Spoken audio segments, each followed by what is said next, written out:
Hello friends, welcome back to my new video.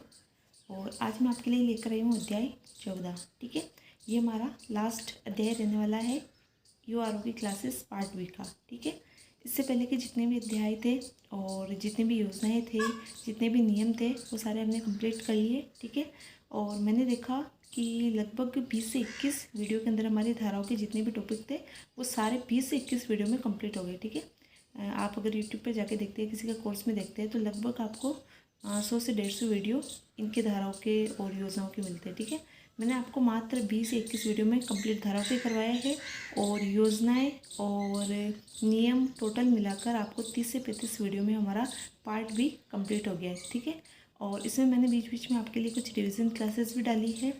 तो अभी तक अगर आपने वो क्लासेस नहीं देखी है तो आप जाकर एक बार चेकआउट करें। और अगर आपको पसंद आए वीडियोस तो इनको लाइक करें, शेयर करें, और चैनल अभी तक सब्सक्राइब नहीं किया आपने तो सब्सक्राइब कर ले फटाफट से, क्योंकि आज मैं कह देती हूँ कि हमारा कोर्स आज कंप्लीट हो जाएगा। ठीक है, तो चलिए बिना देर किए आज का ये वीडियो स्टार्ट करते हैं। देखिए, अध्याय 14 का नाम क्या है? नियंत्रण। इसमें धारा 300 से लेकर 327 तक। ठीक है, तो पहले हम एक बार धाराओं का जो शॉर्ट में इनके अंदर की चीज़ें हैं वो देख लेते हैं। उसके बाद में लास्ट में याद कैसे करना है वो आपको लास्ट में बता दूंगी। ठीक है, तो इस वीडियो को आपको एंड तक देखना है। ठीक है, क्योंकि याद करने की जो चीज़ें वो लास्ट में बताऊँगी मैं आपको। ठीक है, धारा 309 में क्या है? जो निदेशक, उप निदेशक और सहायक निदेशक की नियुक्ति और शक्तियाँ, यानी कि सरकार के द्वारा जो स्थानीय निकाय होते हैं, जो नगर पालिकाएँ होती है, वहाँ पर निदेशक और सहायक निदेशक की नियुक्ति की जाती है, उनको कुछ शक्तियाँ प्रदान की जाती है। तो सिंपल सी चीज़ें 309 के अंदर 3 व्यक्तियों या 3 अधिकारियों की नियुक्ति और उनकी शक्तियाँ। नियुक्तिकर्ता कौन है? तो देखिए, नियुक्ति इनकी स्थानीय निकाय यानी कि नगर पालिकाओं में की जाती है और कर्ता कौन है? राज्य सरकार करता है। शक्तियाँ इनको जो प्राप्त होती है वो जो अधिनियम है जो अधिनियम है 2009 वाला, उसके द्वारा प्रदत्त की जाती है। ठीक है, तो सिंपल है, 309 के अंदर 3 अधिकारियों की नियुक्ति और शक्तियाँ। ठीक है, करता कौन है? राज्य सरकार। शक्तियाँ किससे मिलती है? तो एक्ट के द्वारा मिलती है।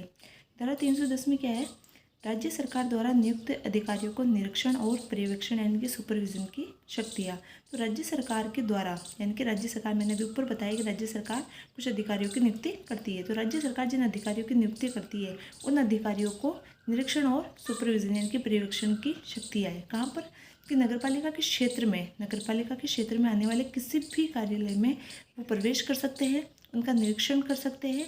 ठीक है, ये उनकी शक्तियाँ हैं। और उनके जो कार्यालयों के जो दस्तावेज है उनका वो निरीक्षण कर सकते हैं या फिर किसी भी कार्य को स्वीकृत या अस्वीकृत कर सकते हैं। ठीक है, राज्य सरकार को रिपोर्ट देने में सहयोग भी कर सकते हैं, यानी कि इन कार्यालयों, ये जो कार्यालय है वो राज्य सरकार को किसी प्रकार की रिपोर्ट प्रस्तुत करते हैं तो उसमें ये अधिकारी सहयोग भी कर सकते हैं। ठीक है, तो ये क्या क्या कार्य कर सकते हैं? नगरपालिका क्षेत्र में किसी भी कार्यालय में प्रवेश करके उसका निरीक्षण परीक्षण कर सकते हैं, उसके दस्तावेजों का परीक्षण कर सकते हैं, उनको स्वीकृत अस्वीकृत कर सकते हैं और राज्य सरकार को रिपोर्ट देने में सहयोग कर सकते हैं। ठीक है, इसमें एक चीज़ ध्यान रखनी है कि राज्य सरकार के द्वारा इनकी शक्तियों को, किनकी शक्तियों को? ये जो अधिकारी है, नियुक्त अधिकारी, इनकी शक्तियों को एसडीएम या इससे एसडीएम से ऊपर के रैंक वाले अधिकारी को प्रत्यायोजित या स्थानांतरित किया जा सकता है। ठीक है, ये चीज़ आपको याद रखनी है कि अगर पूछ ले कि जो राज्य सरकार नियुक्त अधिकारी को नियुक्त करता है वो उनकी शक्तियों को किसको प्रत्यायोजित कर सकता है, तो वो किसी एसडीएम को या उससे ऊपर के रैंक वाले अधिकारी को प्रत्यायोजित कर सकता है। ठीक है, धारा 311 क्या कहती है? कि नगरपालिका कार्यालय का निरीक्षण करने की शक्ति, यानी कि नगरपालिका, इसमें तो क्या है, नगरपालिका के क्षेत्र में आने वाले अन्य जितने भी कार्यालय हैं उनका निरीक्षण और परीक्षण करते हैं। और इसमें क्या करते हैं, जो नगरपालिका का स्वयं का कार्यालय होता है उसका निरीक्षण करने की शक्ति होती है किसको? इसके जो राज्य सरकार नियुक्त अधिकारी होते हैं उनको। तो राज्य सरकार द्वारा जो प्राधिकृत अधिकारी होते हैं वो नगरपालिका के कार्यालय का निरीक्षण कर सकते हैं और जो नगरपालिका के अभिलेख होते हैं उनको तलब कर सकते हैं, यानी कि उनकी जांच कर सकते हैं, उनको मंगवा सकते हैं, उनको प्राप्त कर सकते हैं। ठीक है, धारा 312 क्या कहती है? नगरपालिका के आदेश आदि के निष्पादन को निलंबित करने की शक्ति, यानी कि नगरपालिका के आदेश, नगरपालिका जो आदेश देती है उनके आदेशों को निष्पादित करने को, निलंबित करने की शक्ति किसके पास होती है? यही अधिकारी जिनको राज्य सरकार नियुक्त करती है। तो राज्य सरकार के द्वारा जो प्राधिकृत अधिकारी होते हैं वो नगरपालिका के आदेश को क्या कर सकते हैं? निलंबित कर सकते हैं। निलंबन जो करते हैं वो निलंबन का आदेश हमेशा क्या होगा? लिखित में होगा। कारण क्या है निलंबन करने का कि नगरपालिका के जो आदेश है उससे इन अधिकारियों को लगता है कि नगरपालिका के आदेश से जनता को कोई नुकसान हो रहा है या फिर होने की संभावना है, तो वो उसे क्या कर सकते हैं, निलंबित कर सकते हैं।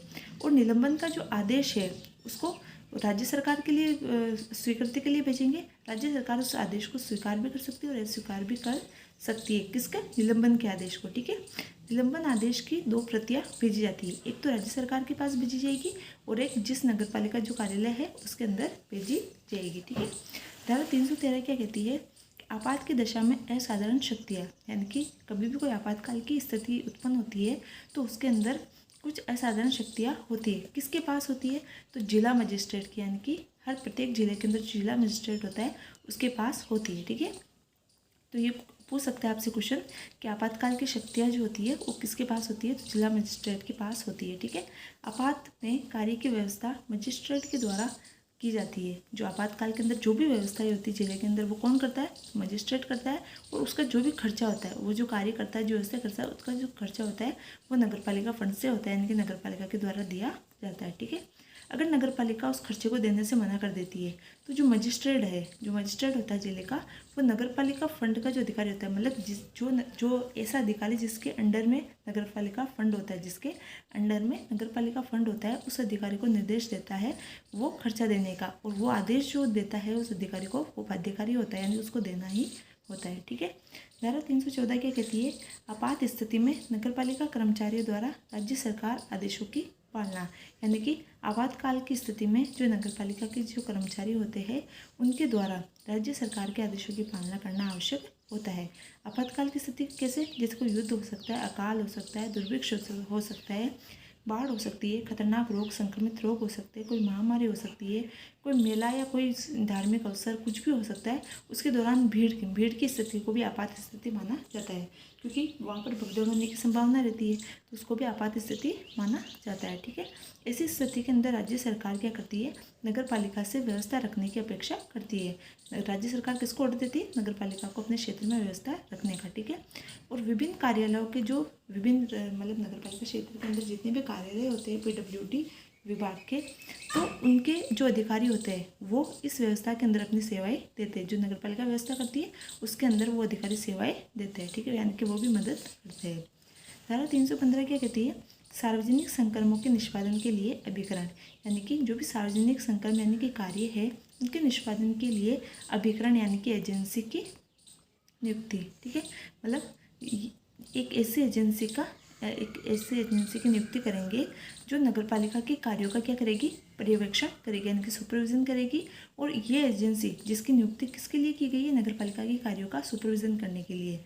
तो उसका जो खर्चा होगा वो नगरपालिका के द्वारा दिया जाएगा, क्योंकि वो जांच भी किसके कर रही है? नगरपालिका के कार्यों के कर रही है, यानी कि नगरपालिका के जो भी सार्वजनिक कार्य है, ठीक है, जो भी सार्वजनिक कार्य निष्पादित करती है उसके जांच के लिए एक एजेंसी नियुक्त की जाती है और वो उसका खर्चा जो है नगरपालिका के द्वारा दिया जाता है।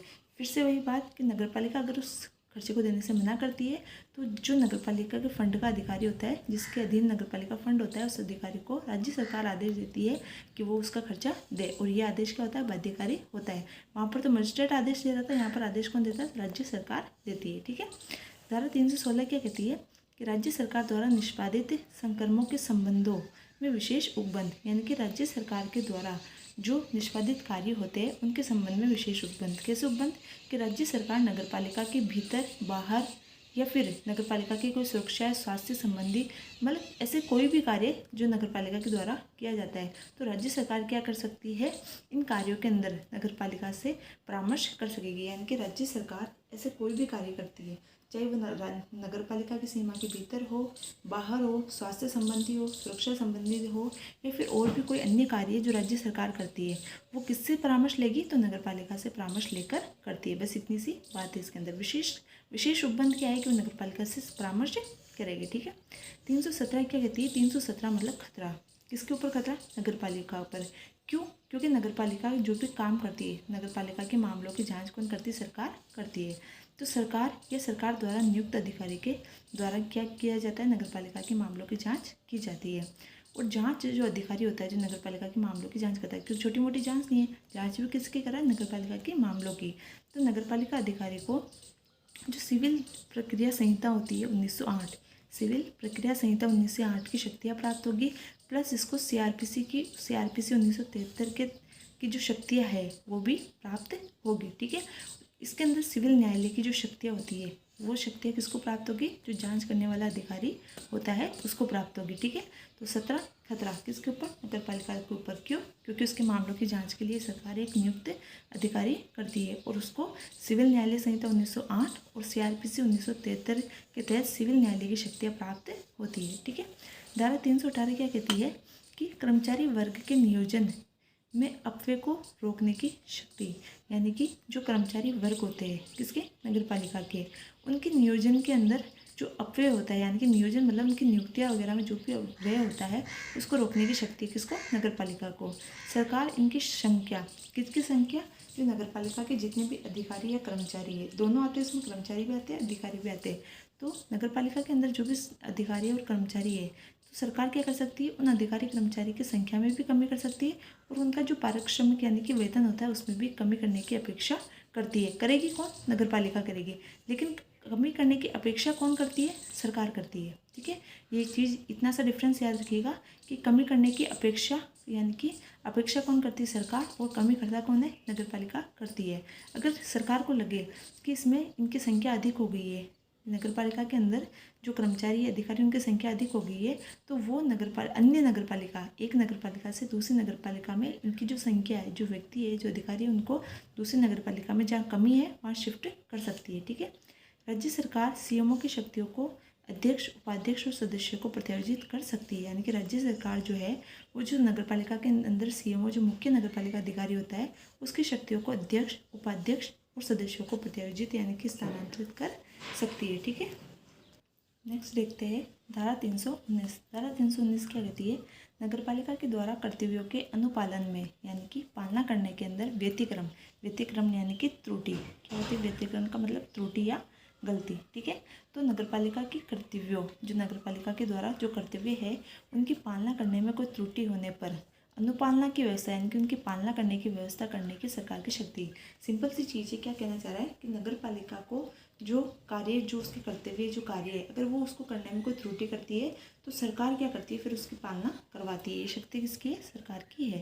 कैसे करवाती है पालना? तो नगर पालिका एक्ट, जो नगर पालिका का एक्ट है 2009, उसके पालना में, यानी कि उसको लागू करने के अंदर, नगर पालिका अधिनियम 2009 है, उसको पालना करने में, यानी कि उसको लागू करने की उसकी जो शर्तें हैं, जो नियम है, उपनियम है, उनको लागू करने में अगर नगर पालिका किसी प्रकार की कोई त्रुटि करती है या देर करती है तो सरकार क्या कर सकती है? उसकी जांच के लिए एक एजेंसी की स्थापना करेगी। फिर जांच में अगर वो दोषी पाए जाएंगे, जो भी अधिकारी दोषी पाया जाता है, तो उसको फिर क्या कहेगी? अनुपालना करने की समयावधि निश्चित करेगी। यानी कि उसको कहेगी कि तुमने 1 वर्ष में इसके लागू नहीं करवाया इसको ढंग से, या फिर तुमने लागू करने में कोई त्रुटि कर दी है, ठीक है, तो फिर तुम क्या करोगे? अब 1 वर्ष की जगह तुम उसको 1 महीने के अंदर ही क्या करोगे? लागू करोगे। ठीक है, तो उसकी समयावधि क्या करती है? निश्चित करती कौन है? सरकार। ठीक है, और फिर अगर जो तय सीमा सरकार करती है उसमें अगर वो व्यक्ति अधिकारी जो है वो उसको पालना नहीं कर पाता है, यानी कि उस समय में भी जो ऑर्डर सरकार देती है, जो आदेश देती है, उसकी पालना नहीं कर पाता है, तो सरकार उसकी सहायता के लिए एक अतिरिक्त व्यक्ति की नियुक्ति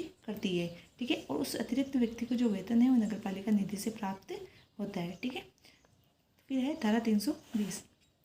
धारा 320 क्या कहती है? नगर पालिका की स्थापना होने तक उनकी शक्तियों का प्रयोग, यानी कि जब तक नगर पालिका की स्थापना नहीं हो जाती तब तक उनकी शक्तियों का प्रयोग कौन करता है? तो करता कौन है? राज्य सरकार के द्वारा नियुक्त एक अधिकारी करता है। उस अधिकारी को, लेकिन जो अधिकारी को सरकार नियुक्त करती है, जो जब तक नगर पालिका की स्थापना नहीं होती तब तक उसकी शक्तियों का प्रयोग करता है। कौन सी शक्तियों का प्रयोग नहीं कर सकता? तो नगर पालिका का जो वह अधिकारी जो है वो नगर पालिका के अंदर किसी भी प्रकार का कोई भी नया कर प्रस्तावित नहीं कर सकता है। ठीक है, या फिर अधिरोपित नहीं कर सकता है, उसका हकदार नहीं होगा। और ना ही वो नगर पालिका की जो नियम है या फिर जो भी विधियाँ है, यानी कि नियम या किसी प्रकार की भी कोई विधियों का निर्माण भी नहीं कर सकता है।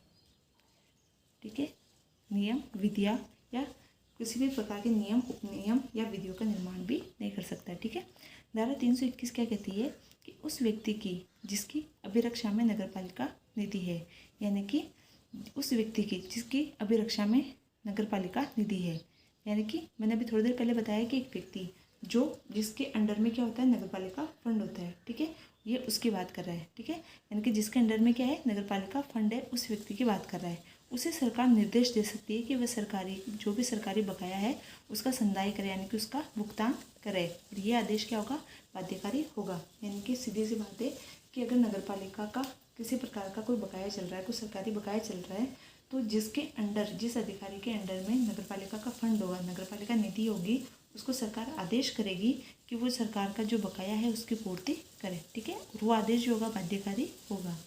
धारा 322 क्या कहती है कि क्षमता न होने या 2/3 से कम निर्वाचित सदस्य होने की दशा में नगर पालिका को विघटित करने की सरकार की शक्ति, ठीक है। सीधी सी बात समझ में आ रहा होगा, क्षमता नहीं होने पर, यानी कि नगर पालिका किसी कार्य को करने में सक्षम नहीं है, या फिर नगर पालिका के अंदर 2/3 से कम निर्वाचित सदस्य है, तो ऐसी दशा में नगर पालिका को विघटित कर सकती है। कौन कर सकती है, सरकार कर सकती है।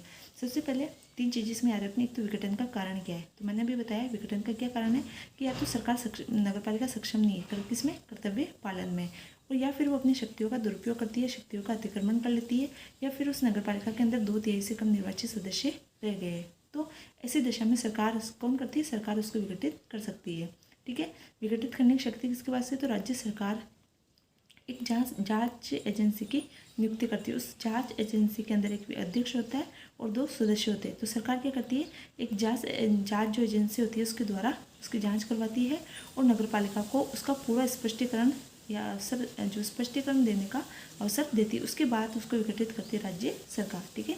विघटन के पश्चात क्या होगा, यानी कि विघटन के बाद में क्या होगा, तो नगर पालिका अगर भंग हो जाती है तो 6 महीने के अंदर, वही सिंपल सी चीज़ें हमेशा सुनते हैं हम कि 6 माह के अंदर नया चुनाव कराना होता है। जो नया चुनाव होता है शेष कार्यकाल के लिए होता है, और अगर मान लीजिए कि 6 महीने बाकी है, कार्यकाल में 6 महीने बाकी रह गए, तो चुनाव नहीं करवाए जाएंगे। उस 6 महीने के लिए कार्यभार कौन संभालेगा, तो सरकार जो भी किसी भी अधिकारी को नियुक्त करती है वो संभालता है, ठीक है। फिर धारा 323 क्या कहती है कि नगर पालिका तथा एक या अधिक स्थानीय प्राधिकारियों के बीच विवाद। अब विवाद आ गए 23 के अंदर, ठीक है। कैसे विवाद है कि नगर पालिका या एक से अधिक स्थानीय प्राधिकार, यानी कि एक या एक से अधिक नगर पालिकाओं के बीच में विवाद। इसमें 2 प्रकार के विवाद है। यदि या तो विवाद एक ही जिले के अंदर, मतलब एक ही जिले के अंदर एक या एक से अधिक नगर पालिकाओं के बीच में है, तो फिर अंतिम निर्णय कौन लेगा, उस जिले का जिला कलेक्टर लेगा, ठीक है। और अगर विवाद किसी अन्य जिले की नगर पालिका के बीच में हो तो निर्णय कौन लेगा, संभागीय आयुक्त लेगा, ठीक है। 2 जिलों के बीच में होता है तो संभागीय आयुक्त, और एक ही जिले के अंदर होगा तो जिला कलेक्टर अंतिम निर्णय लेता है। इस विवाद के अंदर, यानी कि इस प्रकार के विवाद के अंदर सिविल न्यायालय किसी भी प्रकार की कोई भी अधिकारिता ग्रहण नहीं कर सकता है, यानी कि सिविल न्यायालय इसमें इंटरफेयर नहीं करता है, ठीक है। धारा 324 क्या कहती है कि नगर पालिका और नगर सुधार न्यास, नगर विकास प्राधिकरण या अन्य कोई भी कानूनी बोर्ड के बीच विवाद। इसमें तो नगर पालिकाओं में आपस में विवाद है। इसमें नगर पालिका का किसके साथ विवाद है, नगर सुधार न्यास, नगर विकास प्राधिकरण और अन्य कानूनी बोर्डों के साथ विवाद है। तो निर्णय कौन करती है, राज्य सरकार करती है, ठीक है। धारा 325 क्या कहती है कि सरकार की नगर पालिका की उप विधियों तथा नियमों को रद्द या उपांतरित, यानी कि परिवर्तित करने की शक्ति है। इनकी सरकार क्या कर सकती है, नगर पालिका की जो उप विधियाँ है या जो नियम है उनको या तो रद्द कर सकती है, परिवर्तित कर सकती है। ये शक्ति किसके पास है, सरकार के पास है। कैसे करती है, सरकार जो है वो अधिसूचना जारी करके इनको रद्द या परिवर्तित कर सकती है। अधिसूचना के अंदर उल्लेखित तारीख, यानी कि जब सरकार अधिसूचना जारी करती है तो उसमें जिस तारीख का जिक्र करती है, चाहे वो 10 तारीख को कह दे भाई 10 तारीख को ये सब रद्द या परिवर्तित माने जाएंगे, या फिर अगर उसमें किसी तारीख का उल्लेख नहीं करती है तो जिस दिन अधिसूचना जारी होती है उस दिन की तारीख से वो जो नियम है या उपनियम है वो रद्द या परिवर्तित माने जाएंगे। नगर पालिका को इस हेतु वो सूचित कर देती है और उसके लिए स्पष्टीकरण भी मांग सकती है, ठीक है। धारा 326 क्या कहती है, सरकार के द्वारा शक्तियों का प्रत्यायोजन, यानी कि सरकार क्या कर सकती है, अपनी शक्तियों का प्रत्यायोजन कर सकती है। किनकी शक्तियों का, कि सरकार शक्तियों का प्रत्यायोजन किसको कर सकती है, अपने अधीनस्थ अधिकारियों को कर सकती है। किसको कर सकती है, अपने अधीनस्थ अधिकारियों को कर सकती है। इसके अंदर क्या नोट याद रखना आपको, जो अपील अधिकारियों को नियुक्त करने की शक्ति है, सरकार अपनी शक्तियों का प्रत्यायोजन कर सकती है। किसको, अपने अधीनस्थ अधिकारियों को। कौन सी शक्ति का प्रत्यायोजन नहीं करेगी, तो अपील अधिकारियों को नियुक्त करने की शक्ति। ये चीज़ मोस्ट इंपॉर्टेंट याद रखना कि कौन सी शक्ति का प्रत्यायोजन नहीं करती है, तो अपील अधिकारी को नियुक्त करने की शक्ति को छोड़कर अन्य शक्तियों का प्रत्यायोजन कर सकती है। और सरकार के द्वारा नियुक्त व्यक्ति को, सरकार जिस व्यक्ति को नियुक्त करती है उसको जिला कलेक्टर या अन्य अधिकारी की शक्ति का प्रत्यायोजन कर सकेगी एक निश्चित समयावधि पर। यानी कि सरकार एक अपने द्वारा एक अधिकारी को नियुक्त करके उसको जिला कलेक्टर या फिर अन्य किसी भी प्रकार के अधिकारी की शक्ति का प्रत्यायोजन कर सकेगी, लेकिन एक निश्चित समयावधि तक। ठीक है। धारा 327 क्या कहती है? अभिलेख मंगवाने की शक्ति। अभिलेख मंगवाने की शक्ति किससे अभिलेख मंगवाएगी? तो नगरपालिका से मंगवाएगी। मंगवाएगी कौन? सरकार या उसके द्वारा प्राधिकृत अधिकारी, यानी कि सरकार या उसके द्वारा प्राधिकृत अधिकारी नगरपालिका से किसी भी प्रकार का अभिलेख मंगवा सकता है। ठीक है। तो रिकॉर्ड मंगवाने का कारण क्या होगा? कि नगरपालिका के आदेश की वैधता और औचित्य की जांच हेतु, यानी कि नगरपालिका ने कोई आदेश दिया है तो उसकी वैधता यानी कि वो कितना विधिमान्य है या फिर उसका कितना औचित्य है, उसकी जांच के लिए वो रिकॉर्ड मंगवा सकती है।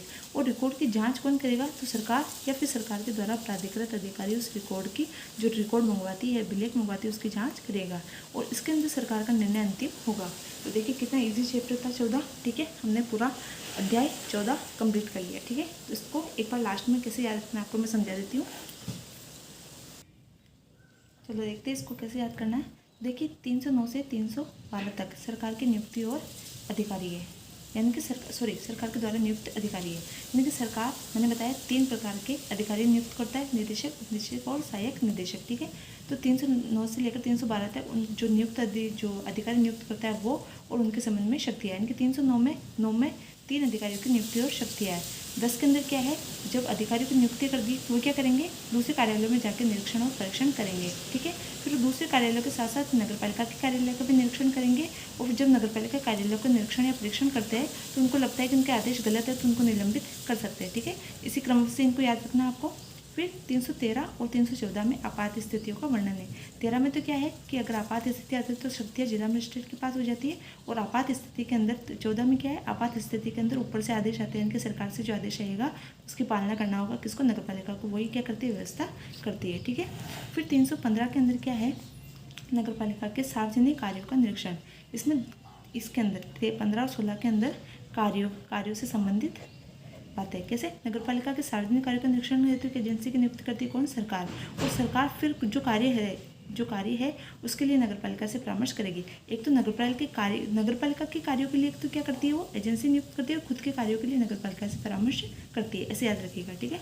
17 में खतरा है किसके ऊपर? नगरपालिका का, क्योंकि नगरपालिका के मामलों की जांच कौन करती है? सरकार करती है। और फिर 18 के अंदर उसके मामलों की जांच करती है, उसको पता चलता है कि नगरपालिका क्या कर रही है? अपव्यय कर रही है, यानी कि ज़्यादा कर्मचारी रखती है और उनको ज़्यादा वेतन दे रही है। ठीक है। फिर उसके बाद में ये दोनों साथ में याद कर लेना। ठीक है। फिर उसके बाद में 19 के अंदर क्या है? नगरपालिका की त्रुटि, यानी कि नगरपालिका से कोई गलती हो जाए तो उसकी व्यवस्था कौन करती है? फिर सरकार करती है। और फिर नगरपालिका की स्थापना और उसकी शक्ति, यानी कि जब तक नगरपालिका की स्थापना होती है तब तक एक अधिकारी की नियुक्ति करती है जो उसकी शक्तियों का प्रयोग करता है। तो नगरपालिका के द्वारा त्रुटि पर व्यवस्था सरकार करती है और जब तक नगरपालिका की स्थापना होती है तब तक उसकी शक्तियों का प्रयोग होती है। अधिकारी की नियुक्ति करती है कौन? सरकार। ठीक है। इन दोनों की कौन करती है? सरकार। ठीक है।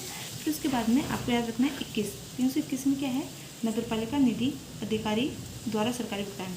मैंने बताया सरकार है वो नगरपालिका जो फंड जिसके अंडर में रहता है उस अधिकारी को सरकारी भुगतान के लिए कहती है। ठीक है। एक चीज़ का तुमको क्या करना होगा? भुगतान करना होगा। 21 के अंदर भुगतान। फिर 22 में क्या है? 22 के अंदर हो जाएगा विघटन, यानी कि विघटन हो जाएगा। विघटन के अंदर मैंने 2 चीज़ें बताई, 22 में 2 यानी कि 2 चीज़ें बताई विघटन के अंदर। एक तो उसका कारण क्या होगा और विघटन के बाद उसकी शक्ति का प्रयोग कौन करेगा। ठीक है। यानी कि विघटन करने की शक्ति किसके पास होगी? सरकार के पास होगी। और कारण क्या होगा? ठीक है। तो विघटन के अंदर 2 के याद करना। 322 के अंदर विघटन, 21 के अंदर यानी कि 1 का भुगतान करना होगा। ठीक है।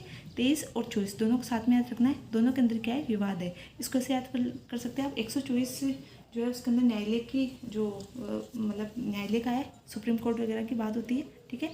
तो उससे आप याद रख सकते हैं 324 से पहले 321, क्योंकि विवादों का निपटान वगैरह न्यायालय वगैरह करते हैं। तो आप ऐसे भी याद रख सकते हैं कि 124 आता है वहाँ पर, तो इसको 324 से याद रख सकते हैं। और यहाँ पर 323 यानी कि नगरपालिका के और नगरपालिका के बीच, यानी कि 2 नगरपालिका के बीच में विवाद हो, एक जिले में होगा तो कलेक्टर उसका फैसला करेगा, 2 या 2 से अधिक जिलों में हो तो संभागीय आयुक्त फैसला करेगा। ठीक है।